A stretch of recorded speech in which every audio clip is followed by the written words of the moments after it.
So, excuse my voice. I did a fruit fast last week, and since then my voice has been struggling. But I feel fine. I feel great. It's just my voice sounds worse than it looks. I don't even know if you can hear it, but I know my voice is a bit croaky. I was thinking about change and wanting to explore that a little bit, because stepping out of our comfort zone is obviously a great thing when you're learning to develop a healthier relationship with yourself.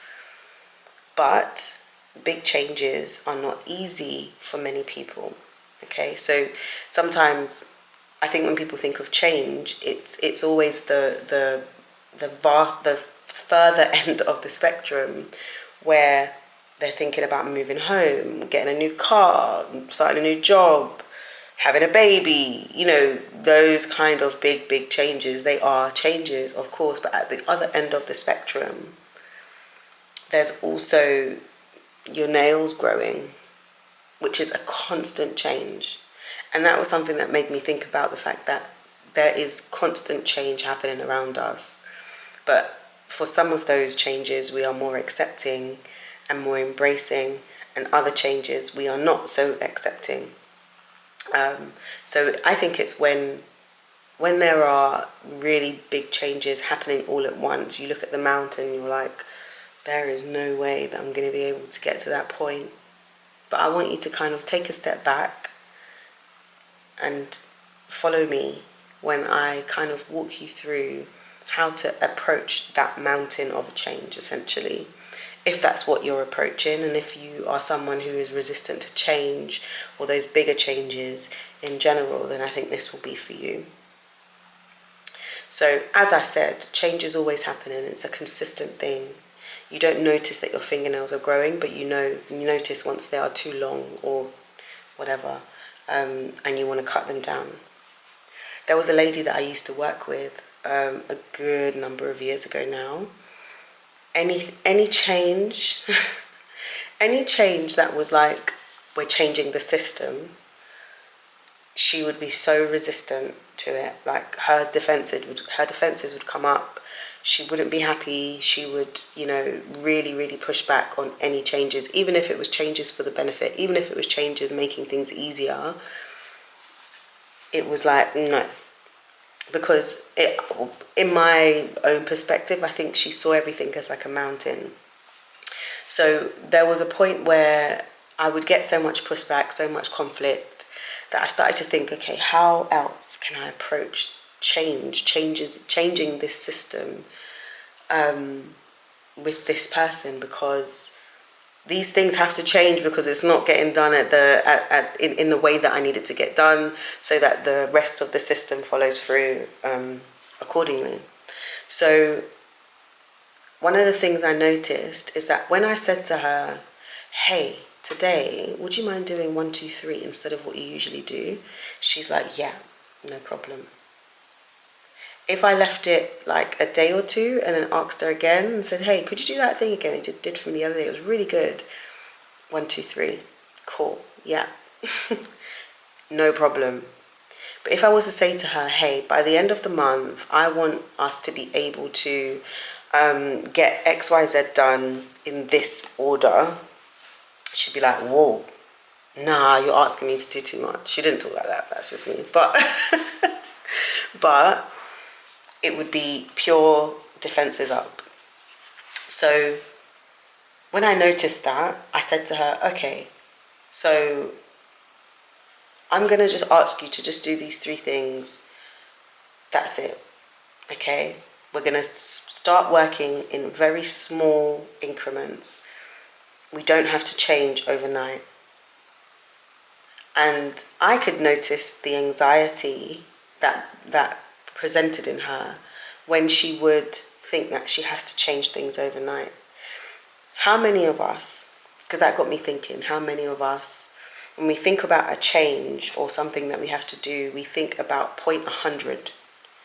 Before we're thinking about point 1, where do we start? We think, oh my gosh, I have to do all of that right now. How am I going to do that? I'm going to make mistakes. I'm going to upset people, I'm going to let people down, I'm going to do all of these things that are in the opposite direction of how I want to live my life, essentially. And if you're looking at the thing that you want and you're thinking, okay, well, that is 100, why are you starting there? You don't need to start at 100. 100 is, okay, that's the goal. Let's say we want to get to 100. But what is 1? And that's something that I think so many of us overlook, is step 1.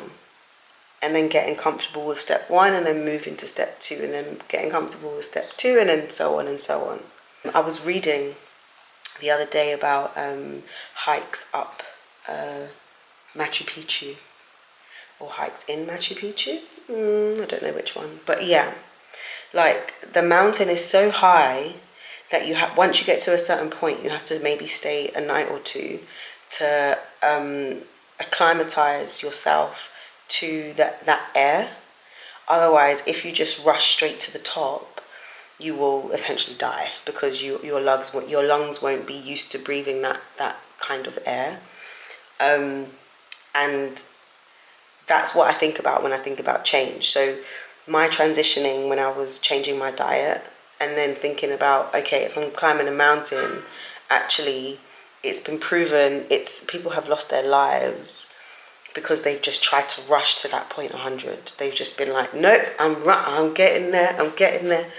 And I believe that if you really want lasting change, you have to take it slow, especially with things like changing your diet, doing anything to do with wellness. If you're changing your wellness routine in any way, start slow, because I think starting slow and going slowly, acclimatizing yourself to whatever point you're at, means that you will last. It will be a lasting lifestyle change. It's not going to be, just for a month.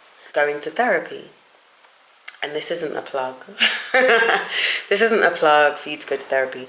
But when I thought about going to therapy, I was like, okay, my mental health seems fine. Like, it seems fine. I know that there are things that bother me, but I know that I also don't know how to deal with them.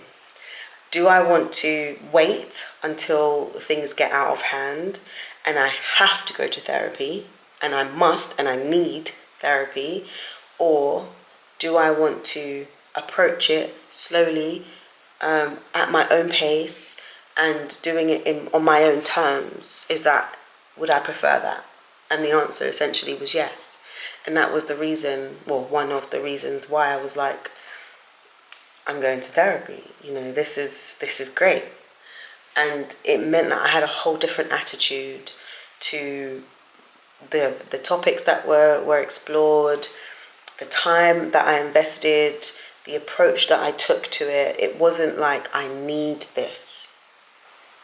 We have to learn to approach change differently, because if we're thinking of, like I said, point 100, we're not going to get to that point because we don't really want to.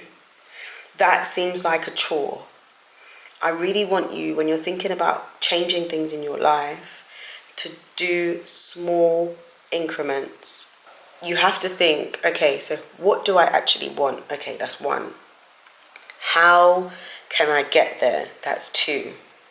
And then I want you to think about, like, acclimatizing yourself to the air that you're at, the level that you're at, and then going again. I know that not all change is amazing, and not all change is happy change, but all of it is a challenge.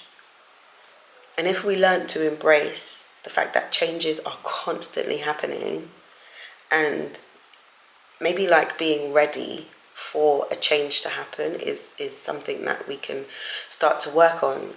When you think of like the relationship with yourself and change, that's where the growth is. Stepping out of your comfort zone, doing things on purpose where you are challenged, so that some of the things that are not by your doing, some of the things that are out of your control, you are more equipped to be able to face those things.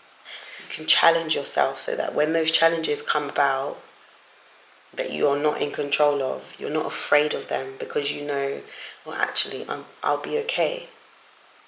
I'll be fine. I'm okay with change. I will adjust. If you can step into the changes for the things that you know you want to change about your life on your own terms, there will be so much more lasting change. Like, don't wait until you don't have a choice but to change. You know, give yourself an opportunity to make those small incremental changes. And the thing that I will leave you with is just considering the celebrations along the way. Because if you think about a child, like imagine, I always use this example, but if you think about a baby who's trying to walk, and you saw a baby trying to walk, and the baby took one step, are you going to be like, that was only one step? You can do better than that.